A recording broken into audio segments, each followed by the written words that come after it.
কেন হাসিনাকে এত নিরাপত্তা দিয়েছিলেন জিয়াউর রহমান? ১৭ মে ১৯৮১ ভারতে প্রায় ৬ বছর নির্বাসিত জীবন কাটানোর পর জিয়া সরকারের নির্দেশে দিল্লিতে শেখ হাসিনার ফেরার বিষয়ে শেখ হাসিনার সঙ্গে যোগাযোগ করা হয়।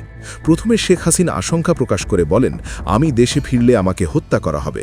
কিন্তু জিয়া ফিরতি বার্তায় বলেন, তিনি যে নিরাপত্তা পান শেখ হাসিনাকেও একই নিরাপত্তা দেয়া হবে।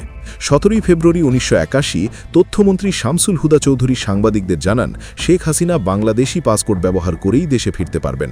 আরেকটি গুরুত্বপূর্ণ সিদ্ধান্ত নেন প্রেসিডেন্ট জিয়া। তিনি ঘোষণা দেন, শেখ হাসিনা দেশে ফিরলে ধানমন্ডি ৩২ নম্বরের বঙ্গবন্ধুর বাড়ির সমস্ত জিনিসপত্র সহ তাকে ফিরিয়ে দেওয়া হবে।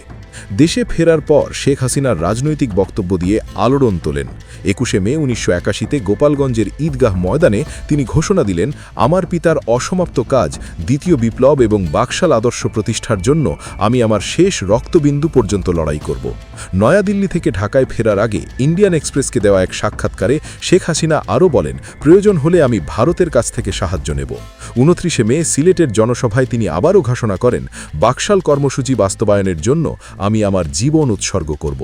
এসব বক্তব্য প্রেসিডেন্ট জিয়ার জন্য উদ্বেগের কারণ হয়ে দাঁড়ায়, কারণ তিনি বুঝতে পারছিলেন শেখ হাসিনার রাজনৈতিক প্রত্যাবর্তন শুধু আওয়ামী লীগকেই নয়, বাংলাদেশের সামগ্রিক রাজনীতিকেও নতুন এক স্রোতে নিয়ে যাবে।